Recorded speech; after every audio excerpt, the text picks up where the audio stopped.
जिशान सोनी साहब, supreme court का जो मामला हुआ है, आपकी याचिका भी रिजेक्ट की गई है, उस पर अभी तक आपकी कोई अपडेट नहीं है, उस पर थोड़ी सी जानकारी देंगे सर। 27 अगस्त को हमारी जो सिटी की पिटीशन थी वो लगी थी। उसमें मेरी तरफ से सीनियर काउंसिल दुष्यंत दवे साहब अपीयर हुए थे और बाकी जो हमारी जो एओआर फर्म है शकील अहमद सैयद एसोसिएट्स, उनके लगभग 11 वकील उसमें उस दिन थे। औरंगाबाद से एसएस काजी साहब जो मेरे एडवोकेट हैं वो आए थे और नुमाइंदा काउंसिल और जमात इस्लामी के जो पैनल पे हैं खान सलीम खान साहब, वो भी हमारे साथ उस दिन मौजूद थे। बाकी दीगर हमारे जो एडवोकेट्स थे वो भी सारे मौजूद थे और डबल बेंच के सामने ये मैटर निकला और उसमें लगभग 10 से 11 मिनट जो है वो दवे साहब ने बहस की और उसमें कोर्ट ने कई बातों पे एग्री भी किया। यानी उसके अंदर जैसे जब दवे साहब ने ये कहा कि ये जो कानून है नाम बदलने का, ये मैलिशियस है, यानी ये जानबूझ के एक बदमाशी की जा रही है, तो कोर्ट ने उसके ऊपर भी अपनी एक तरीक़े से जैसे रजामंदी दिखाई।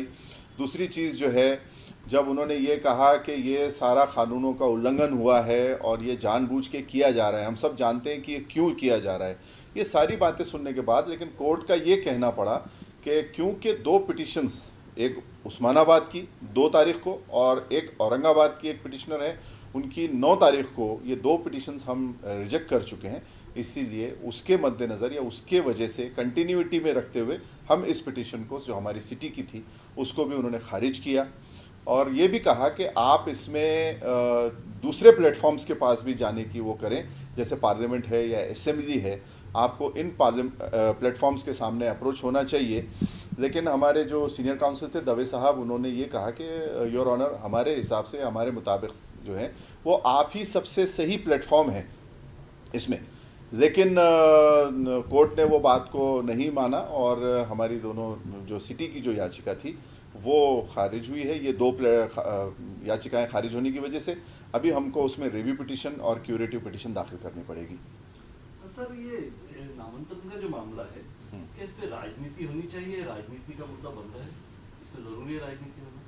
ये राजनीति ही है जो ये मुद्दा जो चल रहा है, क्योंकि आप देखें कि कभी भी शिवाजी महाराज हों या संभाजी महाराज हों या उनके लड़के शाहू महाराज जो औरंगज़ेब रहमतुल्लाह अलैह की मिनिस्ट्री में एज अ कैबिनेट मिनिस्टर यानी 7 हज़ारी मनसबदारी पे फायज थे, या किसी भोसले परिवार के किसी व्यक्ति ने, आज जो उनकी जनरेशन है जिसमें आपके उदयन राजे भोसले आते हैं और संभाजी महाराज आते हैं कोल्हापुर की जो गद्दी से जो हैं, तो किसी ने भी कभी ये डिमांड नहीं की। ये सिर्फ एक शिवसेना के नेता थे बाल ठाकरे, जिसकी डिमांड पे ये नाम बदले जा रहे हैं, चाहे औरंगाबाद का हो चाहे उस्मानाबाद का हो, और अभी अहमदाबाद भी अहमदनगर भी इन लाइन में है।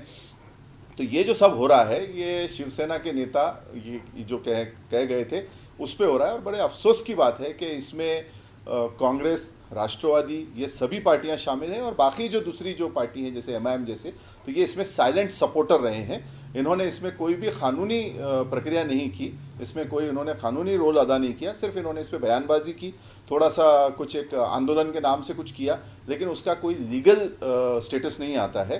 तो ये सारा राजकारण ही हो रहा है और ये जनता का इसमें नुकसान हो रहा है, हमारी शिनाख्त मिटाई जा रही है। कुछ महीनों में विधानसभा चुनाव है, क्या आपको लगता है ये मुद्दा बन सकता है नामांतर का? जब हमारी शिनाख्त निकाली जाएगी और एक राजनीतिक षड्यंत्र के तहत हमारी पहचान को मिटाया जाएगा, तो जनता ने जो है ज़रूर इसमें सवाल पूछना चाहिए। जो नुमाइंदे आते हैं कि मैं शरद पवार का कार्यकर्ता हूं या उद्धव ठाकरे का कार्यकर्ता हूं या राहुल गांधी या नाना पटोले का कार्यकर्ता हूं या अवेसी का कार्यकर्ता हूं, तो उनसे सवाल पूछना चाहिए कि जब ये नाम बदला गया था तो तुम्हारी पार्टी और तुम्हारे नेता क्या कर रहे थे, इसमें इनकी क्या भूमिका थी, क्या इन लोगों ने इसमें पुरजोर विरोध किया या इन्होंने डायरेक्ट सपोर्टर होने का रोल अदा किया या साइलेंट सपोर्टर होने का रोल अदा किया।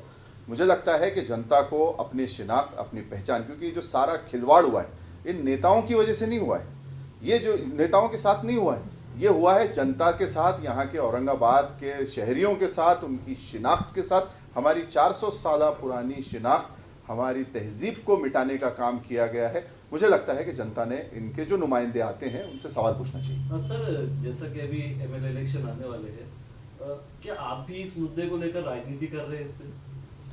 जैसे जब कि चर्चे हैं कि आप भी एमएलए के उम्मीदवार हो सकते हैं, तो आप भी राजनीति कर रहे हैं सर इसमें? देखिए, जब बाल ठाकरे यहाँ आके राजनीति करेंगे, जब उनके साथ शरद पवार मिलके यहाँ राजनीति करेंगे, जब उद्धव ठाकरे राजनीति करेंगे, जब नाना पटोले और थोरात और राहुल गांधी की पार्टी राजनीति करेगी, जब इसमें एमआईएम जैसी पार्टियां जो जिन्होंने मिठाई खाई है इसके अंदर, हम तो यही कहेंगे औरंगाबाद के लोगों को, क्योंकि उन्होंने कोई भी इसमें स्ट्रांग विरोध कहीं किया हुआ नहीं है, तो जब ये सारे इसमें ये करेंगे तो औरंगाबाद की जनता को भी हक है कि इसका राजनीतिक जवाब दे। अब वक्त है कि औरंगाबाद की जनता को इसका एक करारा जवाब इन पार्टियों के मुंह पे देना चाहिए, जिन्होंने औरंगाबाद की शिनाख्त के साथ, हमारी पहचान के साथ, हमारी तहजीब के साथ, हमारे माजी के साथ, हमारे मुस्तकबिल के साथ खेल किया है। तो इन पार्टियों से हिसाब पूछा जाना चाहिए। इनके कार्यकर्ताओं को जो हार पहनाते हैं, शॉल पहनाते हैं, उसके पहले इनसे औरंगाबाद की जनता सवाल पूछे। और हमको पूरा इख्तियार है कि राजनीति के लिए जो हमारा नाम छीना गया है, हम राजनीतिक तौर पे अपने नाम को वापस लाने के लिए इनको मजबूर करें और अपने नाम को वापस हासिल कर सकें, ये हमको इख्तियार है। ये आने वाले चुनाव में क्या आपको लगता है, क्या ये जो पार्टी अंदर से सपोर्ट में थी, बाहर से सपोर्ट में थी, जो सियासी पार्टियां हैं, क्या इनका नुकसान हो सकता है आने वाले चुनाव में शहर में? जो गयूर और बाशऊर जनता है औरंगाबाद की, जो नौजवान है, तो उन्होंने बिल्कुल भी इसका जवाब पूछना चाहिए इन पार्टियों के नेताओं से, उनके आखाओं से, कि तुमने क्या किया था। जो असेंबली में थे, जो पार्लियामेंट में थे, इन्होंने क्या विरोध किया, इन्होंने कितने उसके ऊपर लेटर्स दिए, केसेस किए, इनकी भूमिका क्या थी। जो सोए हुए हैं उनके लिए मैं कुछ नहीं कहूँगा, लेकिन जो गयूर और समझदार और जागरूक नागरिक हैं, जिसको अपने वतन से, अपनी शिनाख्त से, अपनी पहचान से, अपनी तहजीब से, अपने मुस्तकबिल से प्यार है, उन सब ने इन पार्टियों के कार्यकर्ताओं से सवाल पूछने की ज़रूरत है, और जो जवाब ना दे सके उसको सबक सिखाने की ज़रूरत है। मुस्तकबिल में कुछ उम्मीदें है क्या, हम शहर का नाम फिर से वापस ला सकें? आप देखते हैं कि हिंदुस्तान में सड़कों के नाम के लिए, स्मारकों के नाम के लिए आंदोलन होते हैं और उनको वो नाम दिए जाते हैं।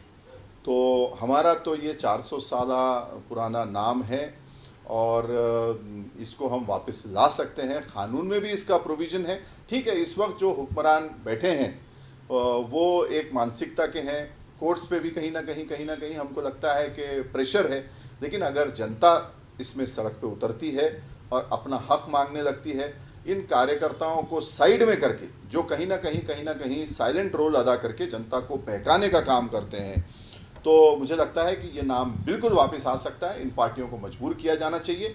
इन जैसे मराठा समाज ने गांवबंदी की, उसी तरीके से इन पार्टियों को और इनके नेताओं और इनके कार्यकर्ताओं को भी महल्ला बंदी या बस्ती बंदी की जा सकती है कि आपको यहाँ पे कोई एंट्री नहीं मिलेगी जब तक आप हमारे शहर का नाम हमको वापस नहीं देते। इनको हार, फूलों के हार पहनाने की बजाय किन चीज़ों के हार पहनाने की ज़रूरत है, ये जनता मुझे लगता है कि इतनी समझदार है। ये रिव्यू पिटीशन कब डालने वाले हैं?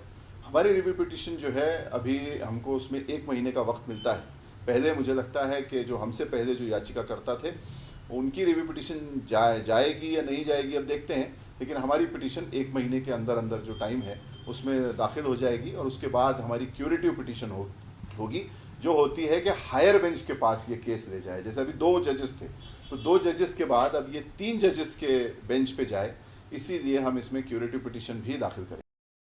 ये नाम कितना इम्पोर्टेंट है, मतलब ये नाम का मामला, डेवलपमेंट तो हो रहा है, ये इतना इम्पोर्टेंट क्यों होता जा रहा है? देखिए, किसी भी तहजीब के लिए अपना नाम बहुत इम्पॉर्टेंट है। जैसे अगर आपको मैं एक एग्जांपल दूं, तो जो हेरिटेज प्रॉपर्टीज़ होती हैं, अगर आप टूरिज़्म इंडस्ट्री, और हमारा शहर तो ये टूरिज़्म कैपिटल है महाराष्ट्र का, अगर आप टूरिज़्म इंडस्ट्री या होटल इंडस्ट्री या बिज़नेस से किसी से भी अगर आप ताल्लुक़ रखते हैं, तो आप देखेंगे कि दुनिया भर में जितने भी मुल्क हैं, चाहे फ्रांस हो, चाहे इंग्लैंड हो, चाहे टर्की हो, चाहे स्वीडन हो, ग्रीस हो, कोई भी मुल्क हो, वो अपनी तहजीब को बरकरार रखता है, अपने नाम को बरकरार रखता है और उसको आगे बढ़ाता है। ये औरंगाबाद शहर ये एक ऐतिहासिक शहर है और ये हमारी तहजीब है। ये 400 साल तहजीब हमको विरासत में हमारे शहर और हमारे बुज़ुर्गों से मिली है। इस विरासत को आगे बढ़ाते हुए जब हम इसको मार्केट करेंगे, तो मुझे लगता है कि आने वाले दिनों में इसमें फिर हमारे शहर में जो विकास नहीं हुआ वो किया जा सकता है। वो पहले भी किया जाना चाहिए था, मगर ज़करिया साहब के बाद अनफॉर्चुनेटली वो विकास और वो जो भी चीज़ें होनी चाहिए थी वो नहीं हो पाई। लेकिन आप देखेंगे कि कोई भी जगह, अगर आप ताज होटल की बात करें, ताज ये एक हेरिटेज वो उसमें माना जाता है। आप उसके सामने किसी 7 स्टार होटल में अगर रूम लेते हैं तो आपको शायद कुछ हज़ार में मिल जाएगा, 40,000 30,000। लेकिन अगर आप ताज जैसे या हेरिटेज होटल में आप जाते हैं, आप राजस्थान में जाएं हेरिटेज होटल में, वहाँ एक एक रूम एक एक रात के लिए आपको 10 लाख 15 लाख 6 लाख 8 लाख में मिलता है। हेरिटेज और न्यू कंस्ट्रक्शन के बीच में ये फ़र्क होता है। दुनिया भर का जो टूरिस्ट आता है वो औरंगाबाद एक हेरिटेज सिटी है, इसीलिए आता है। और एक बात और है कि गुजरात में जो आपके अहमदाबाद है, वो उसको तो गुजरात सरकार ने वर्ल्ड हेरिटेज सिटी यूनेस्को से डिक्लेयर करवाया हुआ है, जबकि वहाँ कई साल से बीजेपी की और मोदी की सरकार है। लेकिन हमारे पास बीजेपी सरकार द्वारा ही वर्ल्ड हेरिटेज सिटी में औरंगाबाद को शामिल किया जाना चाहिए, ये प्रस्ताव भेजा गया था और ये प्रस्ताव इस वक्त मंजूरी के कगार पे था और अनफॉर्चुनेटली ये नाम बदल दिया गया है। और अगर ये होता है तो औरंगाबाद ये पहला एकमात्र शहर बनेगा महाराष्ट्र में जो यूनेस्को के अंदर वर्ल्ड हेरिटेज सिटी के तौर पे जाना जाएगा, जिसकी वजह से हमको काफ़ी टूरिज़्म का बिजनेस आएगा, हमको इंटरनेशनल लेवल पे और ज़्यादा वो मिलेगी, एक्सेप्टेंस मिलेगी। हमारे जो घरेलू यहाँ के प्रोडक्ट्स हैं उसको ज़्यादा मार्केट मिल पाएगा।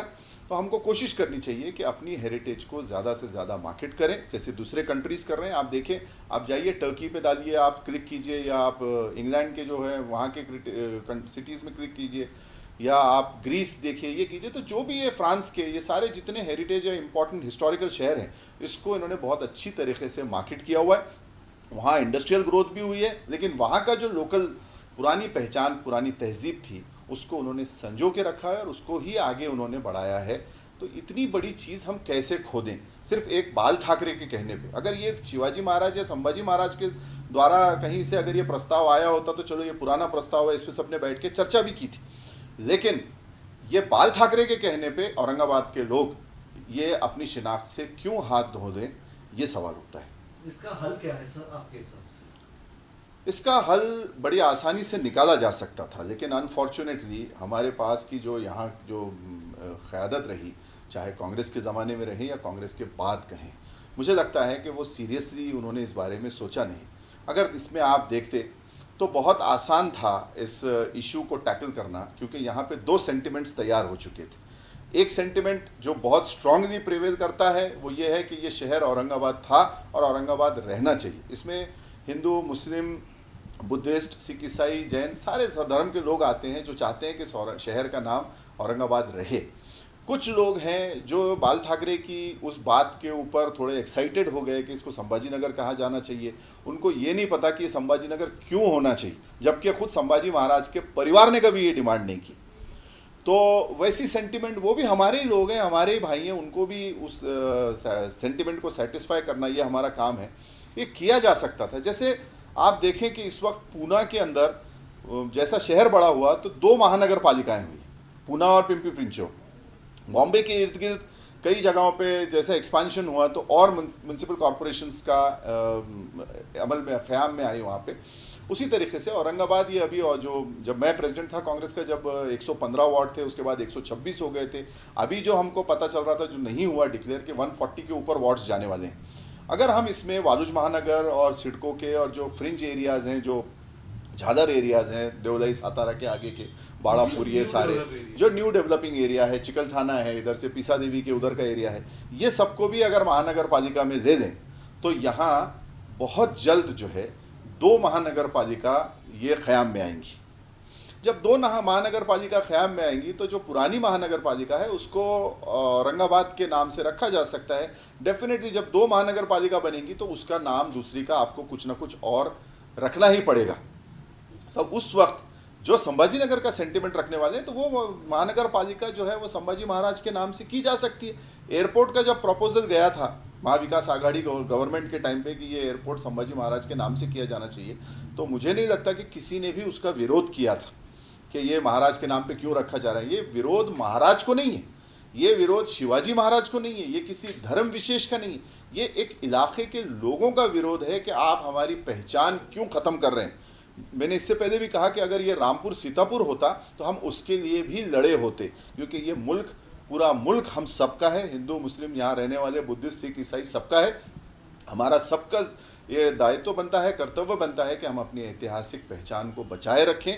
और इसके अलावा जैसे अभी यहाँ पे DMIC बन रही, दिल्ली मुंबई इंडस्ट्रियल कॉरिडोर, पहले वो सिर्फ आपके वालूज महानगर, वालूज इंडस्ट्रियल एरिया था, उसके बाद शेंद्रा हुआ, शेंद्रा के बाद फिर उसको अभी शेंद्रा बिडकिन पूरा एक इंडस्ट्रियल कॉरिडोर बना दिया गया, दिल्ली मुंबई इंडस्ट्रियल कॉरिडोर। वो भी आप चाहें तो संभाजी महाराज के नाम से हम उनका औद्योगिक क्षेत्र के नाम से दे सकते हैं, उसमें भी किसी औरंगाबाद कर का विरोध नहीं रहेगा। जो नई महानगर पालिका बनेगी 100 वार्ड दोनों जगह किए जा सकते हैं, उसमें किसी का विरोध नहीं रहेगा। एयरपोर्ट के लिए हालांकि पहले ये डिमांड हो रही थी कि ये एयरपोर्ट ये ज़करिया साहब का यहाँ पे लाया हुआ है, तो एयरपोर्ट ये ज़करिया साहब के नाम से होना चाहिए। लेकिन जब इतना बड़ा मुद्दा अगर एक तरीके से हल हो रहा था, इसलिए किसी ने उसका विरोध नहीं किया। तो सवाल ये है कि हम सिर्फ अपनी शिनाख्त के लिए लड़ रहे हैं और ये हमारी पहचान है, लेकिन बीजेपी इसको हिंदू मुस्लिम करके उसको उस पर ले जाना चाह रही है। सर, जैसा कि अभी सुप्रीम कोर्ट का जो ऑर्डर आया आपकी याचिका खारिज हो गई, सब लोगों में यह है कि अब कुछ नहीं हो सकता। क्या सुप्रीम कोर्ट में अभी भी चांस बाकी है केस लड़ने का आपके?